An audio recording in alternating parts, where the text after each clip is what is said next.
23ನೇ ಅಧ್ಯಾಯ 4ನೇ ವಚನವನ್ನು ಓದಿರಿ. ನಾನು ಕಾಲು ಕತ್ತಲಿನ ಕಣಿವೆಯಲ್ಲಿ ನಡೆಯುವಾಗಲೂ ನೀನು ಹತ್ತಿರ ಇರುವುದರಿಂದ ಕೇಡಿಗೆ ಹೆದರೇನು. ನಿನ್ನ ದೊಣ್ಣೆಯು ನಿನ್ನ ಕೋಲು ನನಗೆ ಧೈರ್ಯ ಕೊಡುತ್ತವೆ.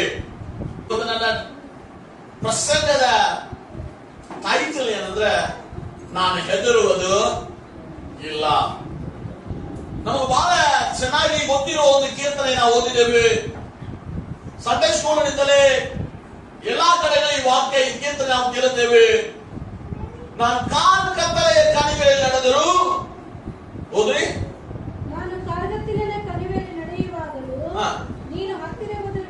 ನೀನು ಹತ್ತಿರ ಇರುವುದರಿಂದ ಕೇಳಿಗೆ ನಾನು ಹೆದರೇನು. ನಾನು ಹೆದರೇನು.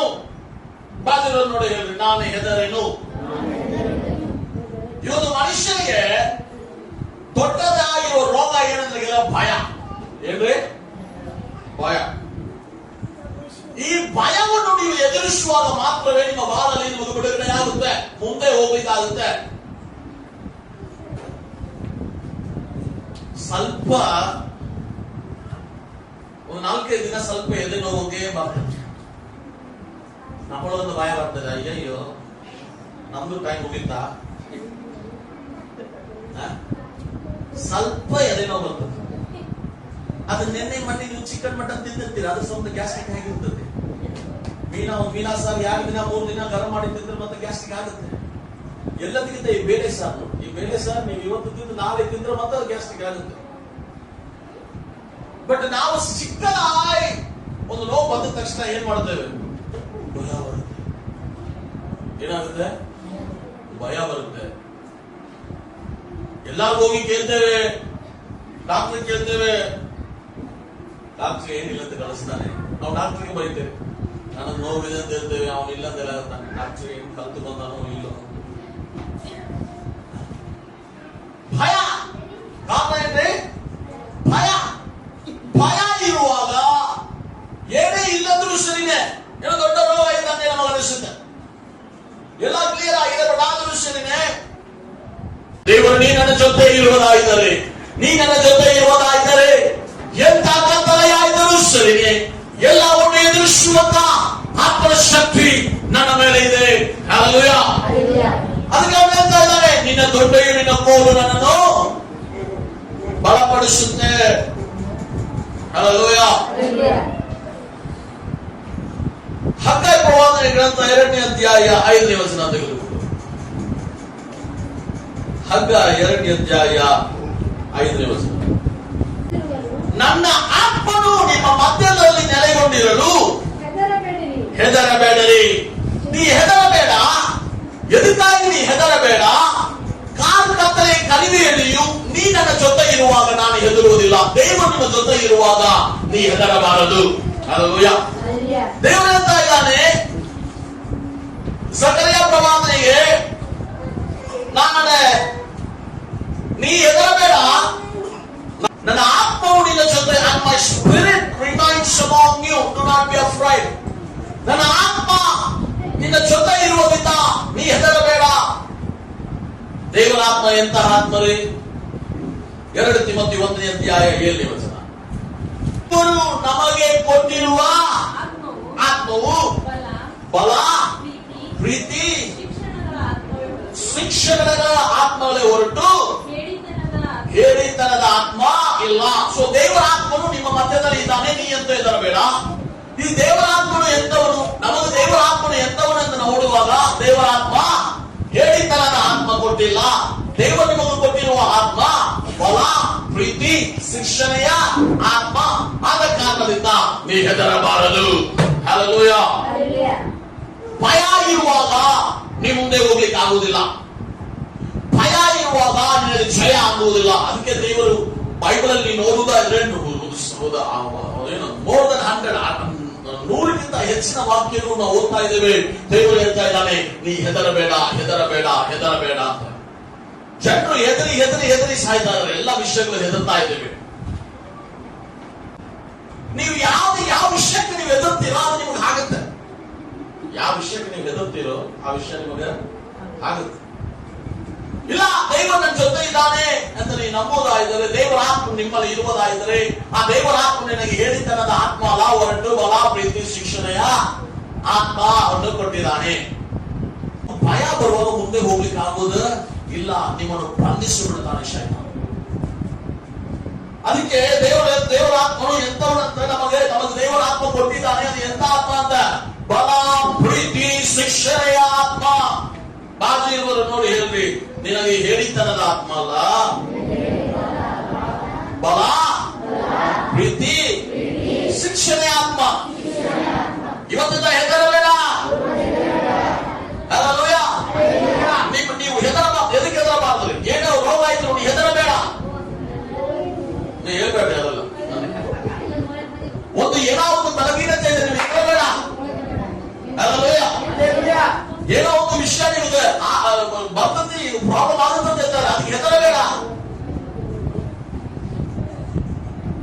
ನಿಮಗೆ ಭಯ ಇರುವುದಾದರೆ ಶೈತಾನ ನಿಮ್ಮ ಪ್ರೊಫೆಷನ್ ಅನ್ನು ಕಟ್ ಮಾಡಿಬಿಡ್ತಾನೆ. ಈ ಭಯದಿಂದ ನಮಗೇನಾಗುವುದು? ಲಾಭ ಆಗುವುದು ಶೈತಾನನಿಗೆ. ಹಲ್ಲೆಲೂಯಾ. ಸೊ ಇವತ್ತು ನೀವು ಹೆದರದೆ ಧೈರ್ಯವಾಗಿ ನಿಲ್ಲುವಂತೆ ದೇವ ನಿಮ್ಮನ್ನು ಕೇಳ್ತಾ ಇದ್ದಾನೆ. ನಿಮಗೆ ಹೇಳಿತನದ ಆತ್ಮ ಅಲ್ಲ, ಹೊರಟು ಬಲ ಪ್ರೀತಿ ಶಿಕ್ಷಣೆಯ ಆತ್ಮ. ಶಿಲುಬೆಯಲ್ಲಿ ದೇವರು ಬಲಿಯಾಗಿದ್ದು ಎದಕ್ಕಾಗಿ? ನೀವು ಹೆದರಬೇಕಂತೆ ಅಲ್ಲ, ನೀವು ಬಿಡುಗಡೆಯನ್ನು ಹೊಂದಿಕೊಳ್ಳಬೇಕಂತೆ. ಕ್ರಿಸ್ತನ ಮೂಲಕವಾದ ಬಿಡುಗಡೆಯನ್ನು ನೀವು ಹೊಂದಿಕೊಳ್ಳಬೇಕು, ಧೈರ್ಯವನ್ನು ಪಡೆದುಕೊಳ್ಳಬೇಕು. ಈ ಲೋಕದಲ್ಲಿ ಇರುವವನಿಗಿಂತ ನನ್ನಲ್ಲಿ ಇರುವವನು ದೊಡ್ಡವನಾಗಿದ್ದಾನೆ. ಹಲ್ಲೆಲೂಯಾ. ನಿನ್ನ ವೈರಿ ಅವನು ಎಷ್ಟು ದೊಡ್ಡದಾಗಿರಲಿ ಪರವಾಗಿಲ್ಲ. ಇಸ್ರಾಯೇಲ್ ಜನರು ಐಗುಪ್ತ ದೇಶದಿಂದ ಹೊರಗೆ ಬರುವಾಗ ದೇವರೇ ಅವರನ್ನು ಕರ್ಕೊಂಡು ಬರ್ತಾ ಇದ್ದಾರೆ. ಬಟ್ ಅವರ ಮುಂದೆ ಏನಿದೆ? ಕೆಂಪು ಸಮುದ್ರ ಇದೆ. ಈ ಕೆಂಪು ಸಮುದ್ರ ಇಲ್ಲಿ ತನಕ ಚರಿತ್ರದಲ್ಲಿ ಅದು ಯಾವ ಎರಡಾಗಿ ಮಾಡಿಲ್ಲ. ಬಟ್ ಅಸಾಧ್ಯವಾದ ಕಾರ್ಯವನ್ನು ಸಾಧ್ಯವಾಗಿ ಮಾಡುತ್ತಾನಂತ ನಂಬಿಕೆ ಮೋಸಕ್ಕಿತ್ತು. ಅವನಿಗೆ ಭಯ ಇಲ್ಲ. ದೇವರ ಮೇಲೆ ನಂಬಿಕೆ ಇರುವಾಗ ನಿನಗೆ ಭಯ ಇರುವುದು ಇಲ್ಲ. ಅವರ ಕೆಂಪು ಸಮುದ್ರವನ್ನು ಎರಡಾಗಿ ಮಾಡಿ ಇಸ್ರಾಯೇಲ್ ಜನರು ಅಲ್ಲಿಂದ ನಡೆಸಿಕೊಂಡು ಹೋಗ್ತಾ ಇದ್ದಾರೆ. ಹಲ್ಲೆಲೂಯಾ. ಇವತ್ತು ನಿಮ್ಮಲ್ಲಿ ಇರುವ ಭಯ ನಮ್ಮ ಭಾಗದಲ್ಲಿ ಅದ್ಭುತಗಳು ಆಗದಂತೆ ನಮ್ಮನ್ನು ತಡೆ ಮಾಡಿ ಇಟ್ಟಿದೆ. ನಮ್ಮ ಭಯ ಶೈತಾನ ಇವತ್ತು ನಮಗೆ ವಿರೋಧವಾಗಿ ಉಪಯೋಗ ಮಾಡುತ್ತಾ ಇದ್ದಾನೆ. ದಾವೀದನು ಯುದ್ಧಕ್ಕೆ ಹೋಗ್ತಾ ಇದ್ದಾನೆ. ಫಿಲಿಸ್ತೀಯರು ಬಹಳ ಶೂರನಾಗಿ ಅವನು ಯಂತ್ರ ಬಹಳ ಇದೆ. ಗೋಲಿಯಾತನು ಜಾಯಂಟ್ ಆಗಿ ನಿಂತಿದ್ದಾನೆ. ಯಾರು ಅವನ ಹತ್ರ ಹೋಗ್ಲಿಕ್ಕೆ ಮನಸ್ಸಿಲ್ಲ. ಯಾಕಂದ್ರೆ ಎಲ್ಲರೂ ಗೊತ್ತಿದೆ ಇವನನ್ನು ಗೆಲ್ಲಿಸಲಿ ಆಗುದೇ ಇಲ್ಲ. ಬಟ್ ಇವನು ಎದ್ದು ಹೋಗಿದ್ದಾನೆ. ದಾವೀದನು ಇದುವರೆ ಅವನಿಗೆ ಯಾವ ಟ್ರೈನಿಂಗ್ ಇಲ್ಲ, ಯುದ್ಧ ಮಾಡಿ ರೂಢಿ ಇಲ್ಲ. ಇವನು ಖರೀದ ವಸ್ತ್ರ ಹಾಕ್ತಾ ಇದ್ದಾರೆ, ಯುದ್ಧ ಮಾಡುವಂತ ಎಲ್ಲಾ ಬಟ್ಟೆ ಹಾಕ್ತಾ ಇದ್ದಾರೆ. ಯಾವ ವಸ್ತ್ರ ಇವನಿಗೆ ಸೆಟ್ ಆಗ್ತಾ ಇಲ್ಲ. ಲಾಸ್ಟ್ ಹೋಗ್ತಾ ಇದ್ದಾನೆ, ಒಂದು 5 ಕಲ್ಲಷ್ಟೇ ತಗೊಂಡು ಬರ್ತಾ ಇದ್ದಾನೆ. ಹಲ್ಲೆಲೂಯಾ. ಒಂದೇ ಕಲ್ಲಿಗೆ ಆ ಗೋಡೆ ಬಿದ್ದಿದ್ದಾನೆ. ಕಲ್ಲಿನಿಂದ ಬಿದ್ದಿಲ್ಲ. ಅವನ ಮೇಲೆ ದೇವರ ಮೇಲೆ ಇರತಕ್ಕದಾಗಿರುವ ಧೈರ್ಯ. ಇವತ್ತು ದೇವರು ನಮಗೆ ಅನಿಸುತ್ತೆ ಬಹಳ ಸಮಯ ನಮ್ಮ ಏನೋ ಬಲ, ನಮ್ಮ ಶಕ್ತಿ, ನಮ್ಮ ಕಾರ್ಯಗಳು ಏನೇ ಇಲ್ಲ. ಹಲ್ಲೆಲೂಯಾ. ದೇವರ ಮೇಲೆ ನಿಮಗೆ ನಂಬಿಕೆ ಇರುವುದಾಗಿದ್ದರೆ, ನಿಮ್ಮ ಭಯಗಳಿಂದ ನೀವು ದೂರವಾದರೆ ಸಾಕು, ಆಟೋಮೆಟಿಕ್ ಆಗಿ ನಿಮ್ಮ ಬಾಳಲ್ಲಿ ದೇವರು ಅದ್ಭುತಗಳನ್ನು ಮಾಡುತ್ತಾರೆ. ಇವತ್ತು ಭಯ ಇರುವ ಕಾರಣದಿಂದ ದೇವರ ನಮ್ಮ ಬಾಳಲ್ಲಿ ಮಾಡಬೇಕಂತ ಇದ್ದಿರುವ ಕಾರ್ಯಗಳೆಲ್ಲ ಬಂದಾಗಿದೆ. ಮುಂದೆ ಹೋಗ್ಲಿಕ್ಕೆ ಆಗದಂತೆ ನಾವು ಐಗುಪ್ತ ಇಸ್ರಾಯೇಲ್ ಜನರು ನೋಡಿ ನಾವು ಹೆದರುತ್ತಾ ಇದ್ದೇವೆ. ಮುಂದೆ ಹೋಗ್ಲಿಕ್ಕೆ ಆಗ್ತಾನೇ ಇಲ್ಲ. ಇವತ್ತು ಅನೇಕರು ನಾವು ಎಲ್ಲಿ ನಿಂತಿದ್ದೇವೆ ಅಂದ್ರೆ ಕೆಂಪು ಸಮುದ್ರ ಕಡೆ ನಿಂತಿದ್ದೇವೆ. ದೇವರು ಹೇಳ್ತಾ ಇದ್ದಾನೆ, ನಿನ್ನ ಕೈ ಇರೋ ಕೋಲಿಂದ ಹೊಡಿ, ಅದು ಎರಡಾಗ್ತದೆ. ನಾವು ಕಾಯಾಗತ್ತೇವೆ, ಹೆಂಗಪ್ಪ ಇದು ಎರಡಾಗ್ತದೆ? ದೇವರು ಏನಾದ್ ಮಾಡಿ ಆಲ್ರೆಡಿ ದೇವರು ಮಾಡಿದ್ದಾನೆ. ಆಲ್ರೆಡಿ ದೇವರು ಏನ್ ಮಾಡಿದ್ದಾನೆ? ಸಹಾಯ ಮಾಡಿದ್ದಾನೆ. ಯೇಸುವಿನ ನಾಮದಲ್ಲಿ ಮುಂದೆ ಹೋಗ್ಬೇಕು. ನಾವು ಯಾರ ದಾರಿ ಮಾಡಿಕೊಟ್ರೆ ಹೋಗ್ಲಿಕ್ಕೆ ನಡೀತೇವೆ. ದೇವರಿಗೆ ಅಂತವ್ರು ಬೇಕಾಗಿಲ್ಲ. ಹಲ್ಲೆಲೂಯಾ. ಇಲ್ಲಿ ಇವರು ನಿರ್ಧಾರ ಮಾಡಿಕೊಂಡ್ರು. ಮೋಸೆಯು ಇಸ್ರಾಯೇಲ್ ಜನರು ಈ ಕೆಂಪು ಸಮುದ್ರವನ್ನು ದಾಟುತ್ತೇವೆ ಅಂತ ದೇವರ ಮೇಲೆ ನಂಬಿಕೆ ಇತ್ತು, ಭಯ ಇಲ್ಲ. ಮೋಸೆಗೆ ದೇವರ ಮೇಲೆ ನಂಬಿಕೆ ಇತ್ತು, ಭಯ ಇಲ್ಲ. ಇವತ್ತು ನಿಮಗೆ ಭಯ ಇರುವುದಾದರೆ ನಿಮ್ಮ ಬಾಳಲ್ಲಿ ನಿಮ್ಮ ಪ್ರಾರ್ಥನೆಗಳು ಉತ್ತರ ಬರುವುದಿಲ್ಲ. ಕಾರಣ ನಿಮ್ಮ ಭಯ ಇವೆಲ್ಲವನ್ನು ನುಂಗುಬಿಡುತ್ತೆ. ಏನೇ ವಿಷಯವಾಗಿದ್ರು ಸರಿ, ಹೆದರದೆ ನೀವು ಹೆಜ್ಜೆ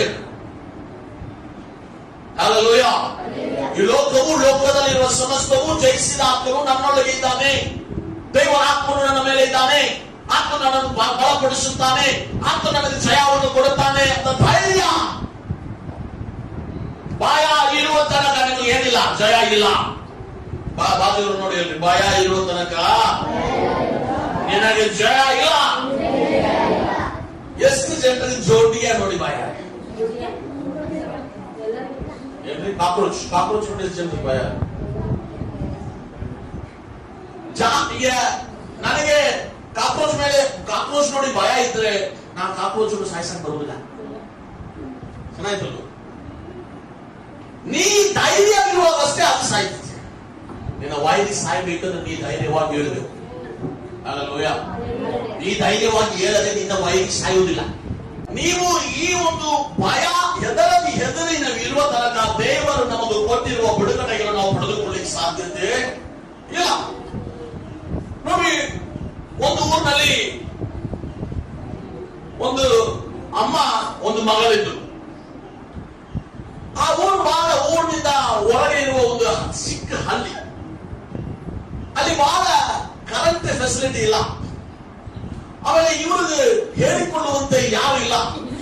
ಗಂಡ ಇಲ್ಲ, ಗಂಡ್ಮಕ್ಳು ಯಾರಿಲ್ಲ, ತಾಯಿ ಮಗಳು ಅಷ್ಟೇ.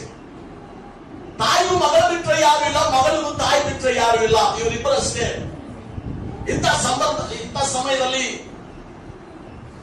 ಆ ಊರಿನಲ್ಲಿ ಯಾವಾಗಲೂ ಮಳೆ ಬರುತ್ತೆ. ಯಾವಾಗ ಕೆಟ್ಟ ಮಳೆ ಬರುತ್ತೆ. ಬರುವಾಗ ಸಿಡಿಲು ಗುಡುಗು ಹೆಚ್ಚಾಗುತ್ತೆ. ಈ ಗುಡುಗು ಈ ಸಿಡಿಲನ್ನು ನೋಡುವಾಗ ನಿಮ್ಮ ಮಗಳಿಗೆ ಬಹಳ ಭಯ ಬರ್ತದೆ. ಗುಡುಗು ಮತ್ತೆ ಸಿಡಿಲು ಬರುವಾಗಲ್ಲ, ಮಳೆ ಬರುವಾಗಲ್ಲ ಈಕಿ 2 ದಿನ ಮಕ್ಕಳು ಬಿಡ್ತಾಳೆ, ಏನಾಗಿಲ್ಲ, ಜ್ವರ ಬಂದು, ಅಷ್ಟು ಭಯ. ನೋಡಿ, ಈ ಅಮ್ಮ ಈ ಮಗಳಿಗೆ ಹೇಳ್ತಾ ಇದ್ದಾಳೆ, ನೀ ಹೆದರಬಾರದು. ನೀ ಹೆದರ್ತಿ ಅಂದ್ರೆ ನೀ ಜಯಿಸಕ್ ಆಗೋದಿಲ್ಲ. ನೀ ಗುಡುಗು ನೋಡಿ ಸಿಡಿಲು ನೋಡಿ ನೀ ಹೆದರಬಾರದು. ನೀ ಏನ್ ಮಾಡಬೇಕು, ಧೈರ್ಯವಾಗಿ ನೀ ಹೆಜ್ಜೆ ಇಡಬೇಕು, ನೀ ಮುಂದೆ ಹೋಗಬೇಕು. ಇದು ಬಹಳ ವರ್ಷಗಳಾಗಿದೆ. ಬಟ್ ಪ್ರತಿ ಸಮಯ ಈ ಚಿಕ್ಕದಿಂದಲೇ ಈ ಗುಡುಗು ಸಿಡಿಲು ನೋಡಿದ್ರೆ ಈಗೀಗ ಆಗುದಿಲ್ಲ. ಮಳೆ ಬರುವಾಗಲ್ಲ ಈಗೀಗ ಪ್ರತಿ ಸಮಯ ಈ ಗುಡುಗು ಮತ್ತು ಸಿಡಿಲನ್ನು ಕೇಳಿ ಹೆದರಿ ಜ್ವರ ಬರುತ್ತೆ. 2 ದಿನ ಮಕ್ಕಳು. ಆ ಊರಿನಲ್ಲಿ ಎಲ್ಲರೂ ಗೊತ್ತಿದೆ ಈಗಿ ಗುಡುಗು ಸಿಡಿಲು ಬಹಳ ಹೆದರ್ತಾರೆ. ಬಟ್ ಈಕಿ ತಾಯಿಗೆ ಗೊತ್ತಿದೆ ಈಗ ಯಾರು ಇಲ್ಲ, ಸಂಬಂಧಿಕರು ಯಾರು ಇಲ್ಲ, ಮನೆಯಾಗಲು ಯಾರು ಇಲ್ಲ, ಅಪ್ಪನೂ ಇಲ್ಲ, ತಮ್ಮ ಇಲ್ಲ, ಅಣ್ಣ ಇಲ್ಲ, ಅಕ್ಕ ಇಲ್ಲ. ಒಂದು ವೇಳೆ ನಾನು ಇಲ್ಲಂದ್ರೆ ಈಕಿ ಬದುಕಬೇಕಂದ್ರೆ ಈ ಭಯ ಈಕಿಂದ ಹೋಗ್ಬೇಕು. ನಾನು ಒಂದು ವೇಳೆ ಈಕಿ ಜೊತೆ ಇಲ್ಲಂದ್ರೆ ಈಕಿ ಬದುಕಬೇಕಂದ್ರೆ ಈ ಭಯ ಈಕಿಯಿಂದ ಹೋಗ್ಬೇಕಂತ ತಾಯಿ ನಿರ್ಧಾರ ಮಾಡಿ ಪ್ರತಿದಿನವೂ ಆಕೆಗೆ ಹೇಳ್ತಾ ಇದ್ದೆ, ಹೆದರಬಾರದು. ಈ ಗುಡುಗು ಸಿಡಿಲು ನಿನಗೆ ಏನು ಮಾಡುವುದಿಲ್ಲ, ನೀವು ಒಂದು ಹೆಜ್ಜೆ ಇಟ್ಟು ನೋಡಿದ ನಿನಗೆ ಏನು ಆಗುವುದಿಲ್ಲ ಅಂತ ತಾಯಿ ಹೇಳ್ತಾನೆ, ಧೈರ್ಯ ಪಡಿಸುತ್ತಾನೆ, ಬಲಪಡಿಸುತ್ತಾನೆ, ಬರುತ್ತಾ ಇತ್ತು. ಹಂಗೆ ಇವರಿಬ್ಬರು ಜೀವನ ಮಾಡ್ತಾ ಇದ್ರು. ಇಬ್ಬರು ಒಟ್ಟಿಗೆ ಹೋಗ್ತಾ ಇದ್ದಾರೆ ಕೆಲಸ ಮಾಡಕ. ಇಬ್ರು ಕೆಲಸ ಮಾಡಿ ಬರುತ್ತಾರೆ, ಬಂದುತ್ತಾರೆ. ಇಬ್ರು ಕೂಡಿ ಮನೆ ಕೆಲಸ ಮಾಡಿ ಊಟ ಮಾಡಿ ಮಲ್ಕೋತಾರೆ. ಇವ್ರಿಗೆ ಬೇರೆ ಯಾರು ಗೊತ್ತಿಲ್ಲ, ಈ ಊರಿನಲ್ಲಿ ಯಾರು ಪರಿಚಯ ಇಲ್ಲ. ತಾಯಿ ಮಗಳು ಅಷ್ಟು ಬಿಟ್ಟರೆ ಬೇರೆ ಯಾರು ಇಲ್ಲ. ಅಂತ ಸಂದರ್ಭದಲ್ಲಿ ಒಂದು ದಿನದಲ್ಲಿ ಆ ಅಮ್ಮ ತೀರೋಗಿದೆ. ಈಗ ಮಗಳೊಬ್ಬಕ್ಕೆ ಅಷ್ಟೇ ಯಾರಿಲ್ಲ, ಮಗಳೊಬ್ಬಕ್ಕೆ ಅಷ್ಟೇ ಯಾರಿಲ್ಲ. ಈಕೆ ಸಹ ಯಾರು ಇಲ್ಲ, ಈ ಜೊತೆ ಕೆಲಸ ಮಾಡುವಂತೆ ಹೋಗುವಂತೆ ಯಾರು ಇಲ್ಲ. ಈಕೆ ಒಬ್ಬಕ್ಕೆ ಹೋಗ್ಬೇಕು, ಒಬ್ಬಕ್ಕೆ ಬರಬೇಕು. ಈಕೆಗೆ ತಂದು ಕೊಡುವವರು ಯಾರು ಇಲ್ಲ, ಸಾಕುವಂತೆ ಯಾರು ಇಲ್ಲ. ಈಕೆ ಕೆಲಸಕ್ಕೆ ಹೋದರಷ್ಟೇ ಈಕೆಗೆ ಊಟ. ಇಂಥ ಸಮಯದಲ್ಲಿ ಒಂದು ದಿನ ಈಕೆ ಕೆಲಸ ಮುಗಿದು ಮನೆಗೆ ಬರುತ್ತಾ ಇರುವಾಗ ಮಳೆ ಬಂತು, ಗುಡುಗು ಸಿಡಿಲು ಬಂತು. ಬಹಳ ಕೆಟ್ಟ ಮಳೆ. ಮಳೆ ಮುಗಿದ ಮೇಲೆ ಮನೆಗೆ ಹೋಗೋಣ ಅಂತ ಮಾರುತಿ ಕಾಯ್ದಾರೆ ಕೆಲಸದಿಂದ. ಬಟ್ ಆದ್ರೂ ಸರಿನೇ ಮಳೆ ಬಿಡುವಂಗೆ ಇಲ್ಲ. ಈಗ ಮತ್ತೆ ಹಂಗೆ ಸ್ವಲ್ಪ ಮಳೆ ಸ್ಟಾಪ್ ಆಯ್ತು ಅಂತ ಹೊರಗೆ ಬಂದಾಲೆ, ಕೆಲಸ ಬಿಟ್ಟು ಹೊರಗೆ ಬಂದಾಲೆ, ನಡುಕ ದಾರಿಯಾಗಿ ಯಾರು ಇಲ್ಲ. ಮಳೆ ಜೋರು ಬಂತು. ಮಳೆ ಜೋರು ಬಂತು. ಈಗ ಒಂದು ಮಳೆ ಸಿಡಿಲು ನೋಡಿದ್ರೆ ಭಯ ಮತ್ತು ಜ್ವರ ಬರುತ್ತೆ. ಈಗ ಮಳೆ ಸಿಡಿಲು ಬರುವುದು ಹೆಚ್ಚಾಗಿ ಸಿಡಿಲು ಮತ್ತೆ ಗುಡುಗು ಬರ್ಲಿಕ್ಕೆ ಸ್ಟಾರ್ಟ್ ಆಗಿದೆ. ಈಗ ಒಂದು ಕಲ್ಲಿನ ಹೊಗೆ ಹಂಗೆ ಒಂದು ಸಿಕ್ಕದಿದ್ದ ಅಲ್ಲಿ ಹೋಗಿ ನಿಂತಾಳೆ. ಮಳೆಯೆಲ್ಲ ತೋರಿಸಿಕೊಂಡಿದ್ದಾಳೆ. ಪ್ರತಿದಿನವೂ ಕೆಲಸ ಮಾಡಿ ಹೋಗುವಂತೆ ತಾಯಿ ಇರ್ತಾಳೆ. ಇವತ್ತು ತಾಯಿ ಜೊತೆ ಇಲ್ಲ. ಇಂಥ ಸಂಬಂಧದಲ್ಲಿ ತಲೆಯಾಗ ಬರುತ್ತೆ. ತಾಯಿ ಹೇಳಿದ ಮಾತಲ್ಲ, ಈ ಸಿಡಿಲು ಗುಡುಗು ಏನು ಮಾಡೋದಿಲ್ಲ ನೀ ಕಾಲಿದಂತೆ. ತಾಯಿ ಹೇಳಿದ ಮಾತು, ತಾಯಿ ಜೊತೆ ಇಲ್ಲ, ಬಟ್ ತಾಯಿ ಹೇಳಿದ ಮಾತೆಲ್ಲ ನೆನಪು ಮಾಡ್ತಾ ಇದ್ದಾರೆ. ಈ ಗುಡುಗು ಸಿಡಿಲನ್ನು ನೀನ್ ಜಯಿಸಬೇಕಂದ್ರೆ ನೀ ಮುಂದೆ ಕಾಲಿಡಬೇಕಂತ. ಈಗ ಗುಡುಗುನು ನೋಡ್ತಾ ಇಲ್ಲ, ಸಿಡಿಲು ನೋಡ್ತಾ ಇಲ್ಲ. ತಾಯಿ ಹೇಳಿದ ಶಬ್ದ ಮಾತ್ರ ಈಗ ತಲೆಯಾಗ ಓಡ್ತಾನೆ ಇದೆ. ಗುಡುಗಿದೆ, ಸಿಡಿಲಿದೆ, ಆಕೆ ಹೆಜ್ಜೆಯನ್ನು ಹೊರಗೆ ಇಡ್ತಾ ಇದ್ದಾಳೆ. ಹೆಜ್ಜೆ ಇಟ್ಟು ಮುಂದೆ ಹೋಗ್ತಾ ಇದ್ದಾಳೆ. ಈಗ ಗುಡುಗಿದೆ, ಸಿಡಿಲಿದೆ, ಈಗ ಆಕೆ ನೋಡ್ತಾ ಇದ್ದಾಳೆ. ಈ ಗುಡುಗು ಸಿಡಿಲು ಈಗ ಏನು ಮಾಡ್ತಾನೆ ಇಲ್ಲ. ಈಗ ಧೈರ್ಯವಾಗಿ ಒಂದು 2-3 ಹೆಜ್ಜೆ ಇಟ್ಟು ಮುಂದೆ ಹೋಗ್ತಾ ಇದ್ದಾಳೆ. ಈ ಗುಡುಗು ಸಿಡಿಲು ಏನು ಮಾಡ್ತಾ ಇಲ್ಲ. ಮತ್ತು ಇನ್ನು ಮುಂದೆ ಹೋಗ್ತಾ ಇದ್ದಾಳೆ. ಗುಡುಗು ಸಿಡಿಲು ಏನು ಮಾಡ್ತಾ ಇಲ್ಲ. ಧೈರ್ಯ ಬಂತು ಅಕ್ಕಿಗೆ ಒಳಗೆ. ಆಕೆ ತಿಳ್ಕೊಂಡ ಇವೆಲ್ಲ ಮೇಲಿನ ಹತ್ತದೆ, ಕೆಳಗೆ ಬರುವುದಿಲ್ಲ ಅಂತ ಅನ್ಕೊಂಡು ಆಕೆ ಮನೆಗೆ ಹೋಗಿದ್ದಾಳೆ. ಹಲ್ಲೆಲೂಯಾ. ನೀ ಹೆದರುವ ತನಕ ನಿನ್ನನ್ನು ಬಿಡುವುದಿಲ್ಲ ಶೈತಾನ. ಹಲ್ಲೆಲೂಯಾ. ನೀ ನಂಬಿಕೆ ಉಳ್ಳವರಾಗಿ ನೀ ಹೆಜ್ಜೆ ಇಡುವಾಗ ತಾಯಿಯ ಜೊತೆ ಯಾರು ಇಲ್ಲ. ತಾಯಿ ಹೇಳಿದ ಮಾತು ನೀ ಕಿವಿಯಲ್ಲಿ ಯಾವಾಗಲೂ ಬರುತ್ತಾನೆ ಇದೆ. ನೀ ಹೆದರಬೇಡ. ಹಲ್ಲೆಲೂಯಾ. ಆ ಸೌಂಡ್ ನಲ್ಲಿ, ಆ ಶಬ್ದದಲ್ಲಿ ಆಕೆ ಏನ್ ಮಾಡಿದ್ದಾಳೆ? ಗುಡುಗು ಸಿಡಿಲನ್ನು ಜಯಿಸುತ್ತಾ ಇದ್ದಾಳೆ. ಈ ಆಕೆಗೆ ಜ್ವರ ಬರ್ತಾ ಇಲ್ಲ. ಈ ಗುಡುಗನ್ನು ಸಿಡಿಲುವನ್ನು ಜಯಿಸುತ್ತಾ ಈಗ ಎಲ್ಲಾ ವಿಷಯದಲ್ಲಿ ಆಕೆಗೆ ಪೂರ್ಣ ಬಲವನ್ನು ಹೊಂದಿದ್ದಾರೆ. ಇವತ್ತು ಅನೇಕರು ನಾವು ಸರಿನೇ ಈ ಗುಡುಗನಂತೆ, ಸಿಡಿಲಿನಂತೆ ಚಿಕ್ಕ ಚಿಕ್ಕ ವಿಷಯದಲ್ಲಿ ನಾವು ಹೆದರುತ್ತಾ ನಮ್ಮನ್ನೇ ನಾವು ಬಂದ್ ಮಾಡಿ, ನನಗಾಗುವುದಿಲ್ಲ, ನನಗೆ ಗೊತ್ತಿಲ್ಲ ಅಂತ ನಾವು ಮುಂದೆ ಹೋಗದಂತೆ ನಾವು ನಿಂತಿದ್ದೇವೆ. ಆ ಭಯಗಳನ್ನು ಇವತ್ತು ಯೇಸುವಿನ ನಾಮದಲ್ಲಿ ಬಿಟ್ಟು ಹೇಳುವುದಾಗುತ್ತೆ. ನೀ ಹೇಳುವಾಗ ನೀ ಎದುರಿಸುತ್ತಾ ಇರುವ ವಿಷಯಗಳ ಮೇಲೆ ದೇವರು ನಿಮಗೆ ಜಯವನ್ನು ಕೊಡುವಂತೆ ಶಕ್ತನಾಗುತ್ತಾನೆ. ಹಲ್ಲೆಲೂಯಾ. ಹಲ್ಲೆಲೂಯಾ. ಇನ್ನೊಂದು ವಾಕ್ಯನ ಓದೋಣ.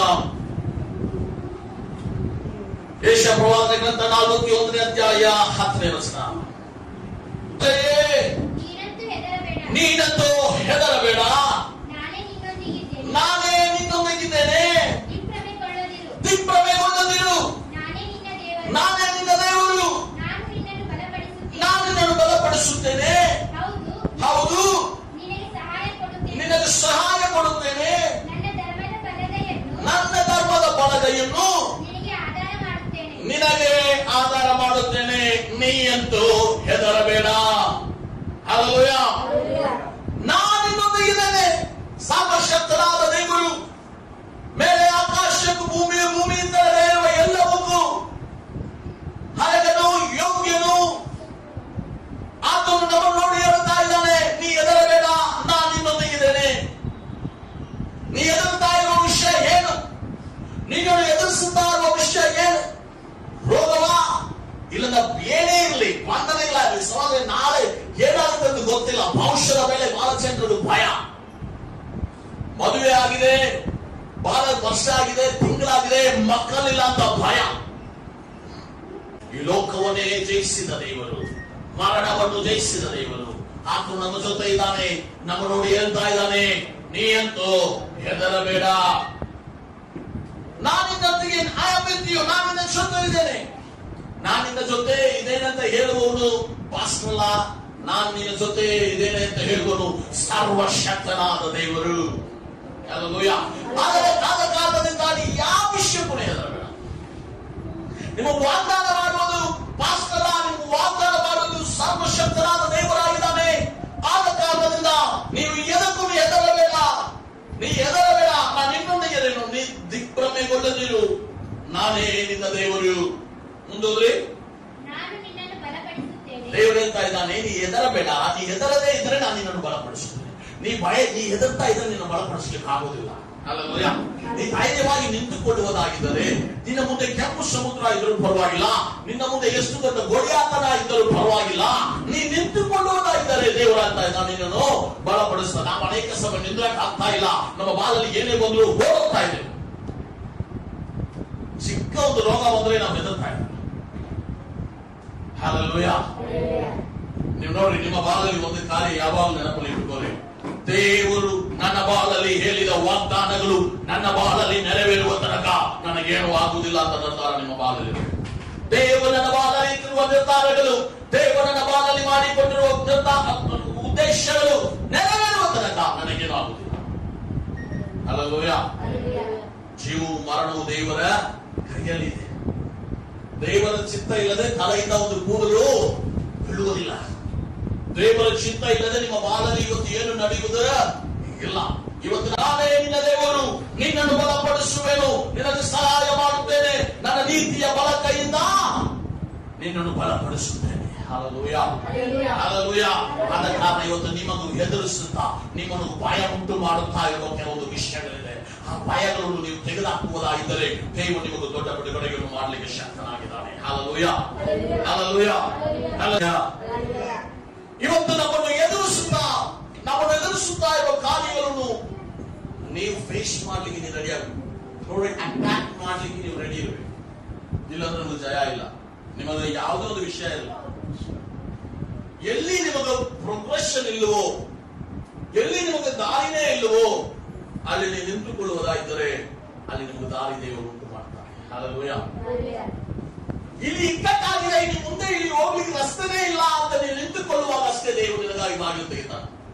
ನಮ್ಮ ಕಣ್ಣುಗಳಲ್ಲಿ ರಸ್ತೆ ಇರುವುದಿಲ್ಲ, ನಮ್ಮ ಕಣ್ಣಿನಲ್ಲಿ ಮುಂದೆ ಹೋಗುವಂತ ದಾರಿ ಇರುವುದಿಲ್ಲ. ಬಟ್ ದೇವರು ಅಲ್ಲಿ ನಮಗಾಗಿ ಒಂದು ದಾರಿಯನ್ನು ಉಂಟು ಮಾಡುತ್ತಾನೆ. ಹಲ್ಲೆಲೂಯಾ. ಇಸ್ರಾಯೇಲ್ ಜನರು ಕೆಂಪು ಸಮುದ್ರ ಮುಂದೆ ನಿಂತುಕೊಳ್ಳುವಾಗ ಅಲ್ಲಿ ಮುಂದೆ ರಸ್ತೆ ಇಲ್ಲ, ದೊಡ್ಡ ಸಮುದ್ರ ಇದೆ. ಇತಿಹಾಸದಲ್ಲಿ ಸಮುದ್ರವನ್ನು ಎರಡಾಗಿ ಮಾಡಿದವರು ಯಾರು ಇಲ್ಲ. ಇಲ್ಲಿಂದ ಹಿಂದೆ ತಿರುಗಿ ನೋಡಿದರೆ ಐಗುಪ್ತ ದೇಶದ ಸೈನ್ಯವು ಬರ್ತಾ ಇದೆ. ಇವನು ಹೆದರದೆ ದೇವರ ಚಿತ್ತವನ್ನು ಮಾಡ್ತಾ ಇದ್ದಾನೆ. ಇನ್ನು ಹೆದರದೆ ದೇವರ ಕಾರ್ಯವನ್ನು ಮಾಡಿ, ಹೆದರದೆ ನೀವು ಕಾರ್ಯವನ್ನು ಮಾಡಿ. ದೇವರು ನಿಮ್ಮ ಪರ ನಿಂತಿರುತ್ತಾನೆ, ದೇವರು ನಿಮ್ಮ ಪರ ನಿಂತಿರುತ್ತಾನೆ, ದೇವರು ನಿಮ್ಮನ್ನು ಬಲಪಡಿಸುತ್ತಾನೆ, ದೇವರು ನಿಮಗೂ ಜಯವನ್ನು ಕೊಡುತ್ತಾ ಇದ್ದಾನೆ. ಹಲ್ಲೆಲೂಯಾ. ಕತ್ತಲೆ ಕಣಿವೆಯಲ್ಲಿ ಹೋದರೂ ಸರಿ, ನೀ ನನ್ನ ಜೊತೆ ಇರುವುದರಿಂದ ನಾ ಯಾವ ಕೇಡುಗೂ ನಾನು ಹೆದರೇನು. ಕೇಡು ಬರುವುದಿಲ್ಲ ಅಂತಲ್ಲ, ಕೇಡು ಬರುತ್ತೆ. ಬಟ್ ಈ ಕೇಡುಗಳನ್ನು ನೋಡಿ ನಾ ಹೆದರುವುದ ಇಲ್ಲ. ಹಲ್ಲೆಲೂಯಾ. ನಾ ಹೇಳಿದ ಕಥೆಯಲ್ಲಿ ಆ ಮಗಳು ಅಮ್ಮ ಇಲ್ಲಂದ್ರೂ ಸರಿನೆ, ಅಮ್ಮನ ಮಾತನ್ನು ಬಿಟ್ಟಿಲ್ಲ. ನೀ ಎಲ್ಲೇ ಹೋದರೂ ಸರಿನೆ, ನೀ ಯಾವುದೋ ದಿಕ್ಕಿನಲ್ಲಿ ನೀವಿದ್ದರೂ ಸರಿನೆ, ಯಾವುದೋ ದೇಶದಲ್ಲಿ ಇದ್ದರೆ ಸರಿನೆ, ಎಂತ ಸ್ಥಾನದಲ್ಲಿ ನೀವು ಮೇಲೆ ಹೋದರೂ ಸರಿನೆ, ನಾವು ಒಂದು ಕಾರ್ಯ ನಮ್ಮ ತಲೆ ಆಗಿರಬೇಕು, ಆ ದೇವರ ಸ್ವರ ನಿಮ್ಮ ತಲೆ ಆಗಿ ಬರ್ತಾನೆ ಇರಬೇಕು. ನೀವು ಆ ದೇವರ ಸ್ವರ ನಿಮ್ಮಲ್ಲಿ ಇರುವುದಾಗಿದ್ದರೆ ಧೈರ್ಯವಾಗಿ ನೀವು ನಿಂತುಕೊಳ್ಳುವಂತೆ, ನೀವು ಜಯವನ್ನು ಪಡೆದುಕೊಳ್ಳುವಂತೆ, ಶೈತಾನನ ಮೇಲೆ ಜಯವನ್ನು ಪಡೆದುಕೊಳ್ಳುವಂತೆ ದೇವರು ನಿಮಗೆ ಕೃಪೆ ಮಾಡುತ್ತಾನೆ. ಹಲ್ಲೆಲೂಯಾ. ಈಗ ಜೊತೆ ತಾಯಿ ಸತ್ತಾರೆ, ತಾಯಿ ಹೇಳಿದ ಮಾತಿತ್ತು, ಆ ಹುಡುಗನು ಸಿಡಲನ್ನು ಅತಿ ದಾಟಿ ಜಯಿಸಿದ್ದಾನೆ. ಇವತ್ತು ಹುಡುಗ ಆಗಿ ಸಿಡಲಾಗಿ ಬಹಳ ಸಮಸ್ಯೆಗಳು ನಮ್ಮ ಬಾಳಲಿದೆ. ದೇವರೇ, ನೀ ನನ್ನನ್ನು ಬಲಪಡಿಸುತ್ತೆ, ನೀ ನನ್ನ ಧೈರ್ಯವನ್ನು ಕೊಡುತ್ತೆ. ಇವತ್ತು ನಮ್ಮನ್ನು ಎದುರಿಸುತ್ತಾ ಇರುವ ಪ್ರತಿಯೊಬ್ಬರ ಬಾಳಲಿ ಮುಂದೆ ಒಂದು ಚಾಲೆಂಜ್ ಇದೆ. ನಾಳೆ ಏನ್ ಮಾಡಬೇಕಂತ ಗೊತ್ತಿಲ್ಲ, ಒಂದು ಭಯ ಇದೆ. ಆ ಭಯಗಳಿಂದ ನೀವು ತಪ್ಪಬೇಕಂದ್ರೆ ದೇವರ ಸಹಾಯದಿಂದ ಮಾತ್ರವೇ ಆಗುತ್ತೆ. ಹಲ್ಲೆಲೂಯಾ. ಆತ ನಿಮಗೂ ಸಹಾಯ ಮಾಡುತ್ತಾನೆ, ಆತ ನಿಮ್ಮ ಜೊತೆ ನಿಂತಿರುತ್ತಾನೆ, ಆತ ನಿಮ್ಮನ್ನು ಬಲಪಡಿಸುತ್ತಾ ಇದ್ದಾನೆ. ನಾಳೆ ಏನಾಗುತ್ತೆ ಅಂದ್ರೆ ಚಿಂತೆ ಮಾಡಬೇಡ. ಹಲ್ಲೆಲೂಯಾ. ಸರ್ವಶಕ್ತನಾದ ದೇವರು ನನ್ನ ಜೊತೆ ಇದ್ದಾನೆ, ನನಗಾಗಿ ದಾರಿಗಳನ್ನು ಉಂಟು ಮಾಡುತ್ತಾನೆ, ನನಗಾಗಿ ಬಲವನ್ನು ಪಡಿಸುತ್ತಾ ಇದ್ದಾನೆ. ಆತನ ಆತ್ಮ ನನ್ನ ಮೇಲೆ ಇದೆ. ಆತನ ಆತ್ಮ ನನಗೆ ಭಯ ಅಲ್ಲ, ಎಡಿತನದ ಆತ್ಮ ಅಲ್ಲ, ಹೊರತು ನನ್ನನ್ನು ಬಲ, ಪ್ರೀತಿ, ಶಿಕ್ಷಣೆಯ ಆತ್ಮವನ್ನು ದೇವರು ನನಗೆ ಕೊಟ್ಟಿದ್ದಾನೆ. ಹಲ್ಲೆಲೂಯಾ. ದೇವರ ಆತ್ಮ ಎಂತವನ್ರಿ? ಭಯದ ಆತ್ಮನಲ್ಲ. ಹಲ್ಲೆಲೂಯಾ. ಬಲ, ಪ್ರೀತಿ, ಶಿಕ್ಷಣೆ ಆತ್ಮವನ್ನು ದೇವರು ನಮಗೆ ಕೊಟ್ಟಿದ್ದಾನೆ. ಆದ ಕಾರಣದಿಂದ ಇವತ್ತು ಹಂಚಬೇಡ. ಏನೇ ಸನ್ನಿವೇಶ ಇರಲಿ ಹೆದರದೆ ದೇವರ ಸಭೆಯಾಗಿ ನಾವು ಪ್ರಾರ್ಥನೆ ಮಾಡುವುದಾಗಿದ್ದರೆ, ದೇವರ ಮೇಲೆ ನೀವು ಭರವಸೆ ಇರುವುದಾಗಿದ್ದರೆ, ಗೋಲಿಯಾತ್ ಎಷ್ಟು ದೊಡ್ಡವನಾಗಿದ್ರೂ ಪರವಾಗಿಲ್ಲ. ಈ ಕಲ್ಲಿನಿಂದ ಗೋಲಿಯಾತ್ ಸಾಯುವುದಿಲ್ಲ, ಬಟ್ ಕಲ್ಲಿನಿಂದ ಹಿಂದೆ ದೇವರ ಶಕ್ತಿ ಉಂಟಾಗುತ್ತೆ. ಆ ದೇವರ ಶಕ್ತಿಯಿಂದ ಗೋಲಿಯಾತ್ ಬಿಡುತ್ತಾನೆ. ನೀ ನಿಂತುಕೊಳ್ಳಬೇಕಾಗುತ್ತೆ. ಹೆದರದೆ ನೀ ಗೋಲಿಯಾತನ್ನು ಫೇಸ್ ಮಾಡುವುದಷ್ಟೇ ನಿನ್ನ ಕೆಲಸ. ಹಲ್ಲೆಲೂಯಾ. ಹೆದರದೆ ಇವತ್ತು ನಿಮ್ಮ ಸನ್ನಿವೇಶವನ್ನು ಫೇಸ್ ಮಾಡಿ. ದೇವರು ನಮ್ಮ ಜೊತೆ ಇರುತ್ತಾನೆ, ದೇವರು ನಮಗೆ ಕಾರ್ಯವನ್ನು ಬದಲು ಮಾಡ್ತಾನೆ. ಹಲ್ಲೆಲೂಯಾ. ನಮ್ಮ ದೇವರಿಗೆ ಸಮರ್ಪಿಸೋಣ.